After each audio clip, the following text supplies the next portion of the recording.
Hello and welcome. आज की the leader story में हमारे साथ हैं एडवांस होम्यो सेंटर के डॉक्टर A.K. द्विवेदी जी। नमस्कार द्विवेदी जी। नमस्कार बसंत जी, कैसे हाल चाल? बहुत अच्छा हूँ सर। आप खुश हैं, मैं खुश हूँ। अभी सुबह के बज रहे 7 और हम करते हैं वीडियो की शुरुआत। क्या बात है, और इतना सुंदर मौसम हो रहा है, आबो हवा इतनी बढ़िया चल रही है, तितलियां उड़ रही है। और उन्हीं तितलियों में हम अपने जीवन के स्वास्थ्य की बात करेंगे, हम अपने जीवन की सुरक्षा की बात करेंगे, बहुत अच्छे, इम्यून सिस्टम की बात करेंगे, बहुत ही अच्छा, तंदुरुस्ती की बात करेंगे जी। और आपके विचार साझा करेंगे हमारे इन दर्शकों तक जी। ताकि ये दर्शक हमेशा आपकी उस वाणी से, आपके दिए हुए शब्दों से, आपके बताए हुए उपायों से और उपचार से स्वस्थ रहें और सुखी रहें। सर्वे भवन्तु सुखिना, सर्वे सन्तु निरामया।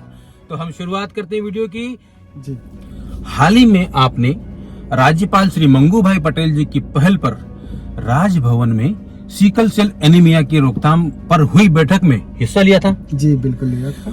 उनमें किन किन बिंदुओं पर चर्चा हुई और उन्हें किस तरह अमली जामा पहनाया जाएगा? जी बसंत जी, ऐसा है कि अगर मैं मध्य प्रदेश की बात करूं तो मध्य प्रदेश हमारे देश में सबसे अधिक सिकल सेल मरीजों की संख्या के लिए जाना जाता है।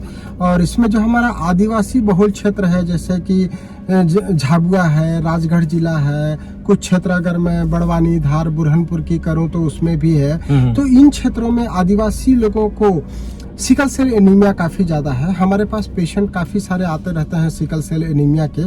सिकल सेल एनीमिया की जो प्रमुख समस्या होती है, उनको बार बार ब्लड लगाना पड़ता है, उनको शरीर में बहुत ज्यादा दर्द होता है, तो असहनीय दर्द से परेशान होते हैं और बार बार ब्लड लगाने की समस्या से परेशान होते हैं। आप ही सोचिए, अगर किसी को 21 दिन में या 28 दिन में या हर महीने ब्लड लगाना हो तो इतना ब्लड कहाँ से लाएगा वो व्यक्ति, और इस ब्लड लगाने का खर्चा कहाँ से आएगा? अच्छा। तो इसको लेकर के हमारे प्रदेश के राज्यपाल श्री मंगू भाई पटेल जी काफी चिंतित हैं। वैसे तो देश के जो प्रधानमंत्री हैं माननीय मोदी जी, वो भी सिकल सेल की बीमारी को लेकर के चिंतित हैं। तो एक उच्च स्तरीय बैठक राजभवन में आमंत्रित की गई थी, जिसमें हमारे प्रदेश के सभी स्वास्थ्य विभाग के आला अधिकारी थे, ECS हेल्थ से सेक्रेटरी थे, प्रमुख सचिव थे।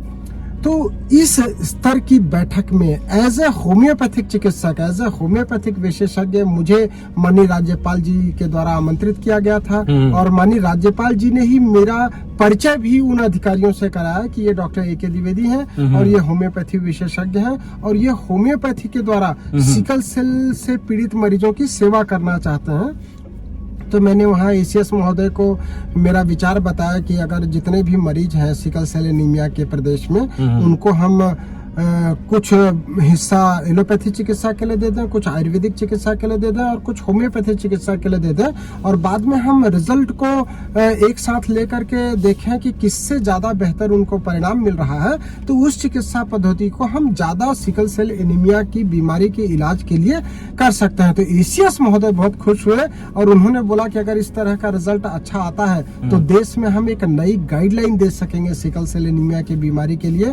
तो ये बहुत बड़ी सेवा होगी जो हमारा पीड़ित वर्ग है, जो हमारा आदिवासी समाज है, उसमें जहाँ पर लोगों को ज्यादा सिकल सेल एनीमिया की बीमारी हो रही है, उसको हमको शिक्षित करना है, उनको हमको सुरक्षित रखना है और बीमारी आगे ज्यादा न फैले उसके बारे में भी समझाना है। एलोपैथी चिकित्सा पद्धति में हमें हर अंग नाक कान डॉक्टर अलग जी, अलग जी, जी, सारे बिल्कुल। अंग बांट लेते हैं। बिल्कुल, इस शरीर को पूरा बांट लिया गया है ना। गैस्ट्रोलॉजिस्ट और रेडियोलॉजिस्ट हाँ। और कार्डियोलॉजिस्ट और नेफ्रोलॉजिस्ट, ऐसा न्यूरोलॉजिस्ट, सभी अलग अलग। हाँ, सभी के एक्सपर्ट डॉक्टर मिल जाते हैं। बिल्कुल। लेकिन ये ट्रेंड फिलहाल होम्योपैथी में नजर नहीं आता है। जी आयुष मंत्रालय की साइंटिफिक एडवाइजरी बोर्ड के मेंबर होने के नाते जी। क्या आपको नहीं लगता कि होम्योपैथी में भी बीमारियों और ह्यूमन ऑर्गन के हिसाब से स्पेशलिस्ट ट्रेंड शुरू होना चाहिए? नहीं, क्यों, जरूरत ही नहीं ना बसंत नहीं जी। जरूरत है। हम लोग तो होलिस्टिक ट्रीटमेंट की बात करते हैं। अच्छा। अगर आपने देखा होगा कि तो अंबानी जी का जो अस्पताल बना था, उसके उद्घाटन समारोह में माननीय प्रधानमंत्री जी ने एक स्पीच दिया था जिसमें उन्होंने होलिस्टिक हेल्थ की बात की थी। और ये होलिस्टिक हेल्थ होम्योपैथी के द्वारा पाया जा सकता है। होम्योपैथी सबसे अच्छा उदाहरण है होलिस्टिक और हेल्थ का। डॉक्टर साहब ऐसा कुछ बताइए कि आदमी बीमार ही ना हो, ऐसी कुछ दवाई बताइए कि वो रोज खाता रहे होम्योपैथी में और निरोग रहे हमेशा। कुछ ऐसा हो सकता है? बसंत जी, मैं एक उपाय बताता हूँ, दवाई नहीं, एक उपाय बताता हूँ। वो अगर लोग करने लग जाए ना तो लोग बीमार ही नहीं होंगे। हम भी यही चाहते हैं कि बीमार ना हो बस। हम भी यही चाहते हैं। लोगों को ना दूसरों का सुख देख करके सुखी होना चाहिए। Yes, ये yes, सबसे अच्छा उपाय है। आप किसी का अच्छा देख करके अगर आप दुखी नहीं होते हैं, अगर आप में जेलस की भावना नहीं है, अगर आप पड़ोसी के लिए अच्छा सोचते हैं, अगर आप समाज के बेटरमेंट के लिए सोचते हैं, तो आप मेरा विश्वास मानिए आप बीमार ही नहीं होंगे। एक बार करके देखिए, एक बार आजमा करके देखिए। आपको न किसी होम्योपैथी दवाई की जरूरत पड़ेगी, न किसी अन्य दवाई की जरूरत पड़ेगी। बस लोगों के लिए हम अच्छा सोचें, लोगों के लिए अच्छा करें, लोगों के लिए अच्छे विचार रखें। देखिए ये दवाई का नाम है, अच्छे विचार, ये मेडिसिन का नाम है। और अच्छा सोचे, ये बहुत बड़ी मेडिसिन है इनके साथ, इनके पास। बिल्कुल। तो ये जो 2 ड्रॉप है ना प्रेम जी, के, जी, ये अपने जीवन में डालिए। यस, बिल्कुल सही बोल रहे हैं। उसी से ही सब उसी से संभव सब ठीक हो जाएगा, उसी से बिल्कुल संभव हो सही, जाएगा। बिल्कुल लोगों के प्रति नेगेटिव विचार ना रखें, किसी का बुरा ना है। सोचें। बुरा न सोचें, बिल्कुल। यही एक डॉक्टर साहब की बताई हुई दवाई है। अगर ये रोज लोगे सुबह उठ के खाली पेट भरे पेट रात को सोने के रात पहले। के सोने के पहले, तो आप कभी बीमार नहीं होंगे। करके देखिए, करके बिल्कुल देखिए करके आप। देखिए, कुछ नहीं जाता। तो आज हम लोगों ने डॉक्टर साहब के साथ बहुत अच्छा समय साझा किया, बहुत अच्छे विचार साझा किए। डॉक्टर साहब, आप कितने समय से इंदौर में हैं और आपका थोड़ा सा हल्का हल्का छूता हुआ एक सफर बताइए। बसंत जी, बड़ा कठिन सफर था। मैं 1999 में इंदौर में आया था, और 1999 में जब इंदौर में आया तो मैं लोगों को बताता था कि मैं होम्योपैथी डॉक्टर हूँ, मैंने BHMS किया है। तो लोग मेरे से पूछते थे कि ये BHMS होता क्या है। जी। मतलब आप सोचिए कि 1999 में लोग BHMS क्या होता है ये जानते ही नहीं थे। तो होम्योपैथी को लोगों को जनाया मैंने। अच्छा। लोगों को बताया कि होम्योपैथी चिकित्सा प्रणाली होती क्या है। पूरे मध्य प्रदेश में आज होम्योपैथी को जिस तरीके से देखा जाता है, मैं इंदौर की नहीं बात कर रहा हूँ, पूरे मध्य प्रदेश और मध्य भारत, सेंट्रल इंडिया की बात कर रहा हूँ। होम्योपैथी को पहचान दिलाने में मैंने जीवन अपना समर्पित कर दिया है। मैं इंदौर में 3 साल लगातार 22 घंटे कार्य किया है। अब आप सोचेंगे कि 22 घंटे कैसे कार्य किया है। घर पर सुबह केवल नहाने खाने आता था और रात को खाना खाने आता था। मैंने नाइट ड्यूटी भी किया है। तो इस तरीके से मैंने पूरा सिस्टम को सीखा है। बीमारियों पे जो जटिल मरीज आते थे रात को नाइट ड्यूटी के समय, जो इमरजेंसी में लेकर के आते थे अस्पताल में, उस पर सीखा है। और उसके कारण जब हमने होम्योपैथी प्रैक्टिस स्टार्ट किया तो चूंकि हमको बीमारी का अच्छा नॉलेज था, तो उस पर जब हमने होम्योपैथी अप्लाई किया तो हमको बहुत जल्दी रिजल्ट मिला। तो लोगों को जो ये सोच थी कि होम्योपैथी से धीमे परिणाम मिलते हैं चिकित्सा में, वो हमने मिथ्या साबित हाँ, ये कर दिया मिथक है। थी कि होम्योपैथी कारगर नहीं है। बिल्कुल, बिल्कुल। लेकिन लोगों को कोरोना लगता- काल में जब मोदी जी ने बोला गया कि आयुर्वेद अपनाएं, होम्योपैथी अपनाएं, जी। और जो आर्सेनिक एल्बम का जब बम फूटा बिल्कुल, बिल्कुल हाँ? सही। तो उससे लोगों को विश्वास बढ़ा होम्योपैथी पर, और होम्योपैथी लोग अपनाने लगे। हर घर में आज होम्योपैथी की दवाइयाँ मिलेगी, बिल्कुल सही, बिल्कुल और सही। कोरोना के बाद में विश्वास जागा है। ये ज्यादा जागा, उम्मीदें थी। आर्सेनिक एल्बम तो एक संजीवनी जैसा आई लोगों के लिए। जी, जब जी। कोई उपाय ही नहीं था, कोई चिकित्सा प्रणाली नहीं आगे आई, तब हम लोगों ने उस समय साइंटिफिक एडवाइजरी बोर्ड की मीटिंग थी नई दिल्ली में, और वहाँ पे सारे हमारे विशेषज्ञों ने होम्योपैथी की आर्सेनिक एल्बम सजेस्ट किया, जिसके आधार पर एडवाइजरी जारी किया आयुष मंत्रालय ने। तो आर्सेनिक एल्बम तो एक संजीवनी जैसी आई, जैसे हनुमान जी संजीवनी लेकर के आए थे, वैसे हमारे CCRH ने आर्सेनिक लेकर के आया और आयुष मंत्रालय ने उसको बताया।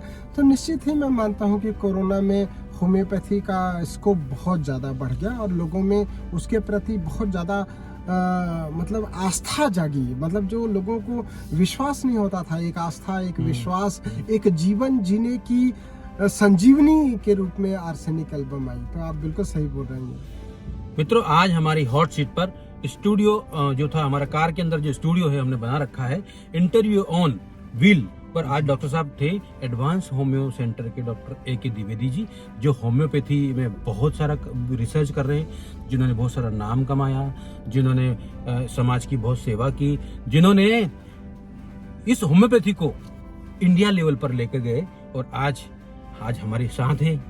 हम लोग बहुत खुश हैं। डॉक्टर साहब क्या कहना चाहेंगे हमारे दर्शकों को? मैं दर्शकों को यही कहना चाहता हूं कि आप अपनी चिकित्सा प्रणाली और चिकित्सक में विश्वास रखें। आप जिस भी चिकित्सक के पास जा रहे हैं उसमें पूरी निष्ठा रखिए। कई बार क्या होता है कि मरीज एक चिकित्सक से दूसरे चिकित्सक के पास जाते हैं तो उसकी बुराई करते हैं पहले वाले चिकित्सकों की। मुझे लगता है कि बुराई नहीं करना चाहिए।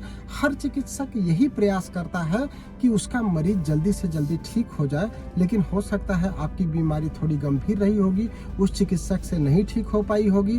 तो मेरा यही आपसे रिक्वेस्ट है, आपके माध्यम से लोगों से रिक्वेस्ट है कि आप चिकित्सक या चिकित्सा प्रणाली की बुराई न करें। सभी चिकित्सक अच्छा करना चाहते हैं, सभी का उद्देश्य लोगों को अच्छी स्वास्थ्य देना है, और सभी चिकित्सा प्रणालियों का उद्देश्य भी यही है कि लोग जल्दी से स्वास्थ्य को हासिल करें।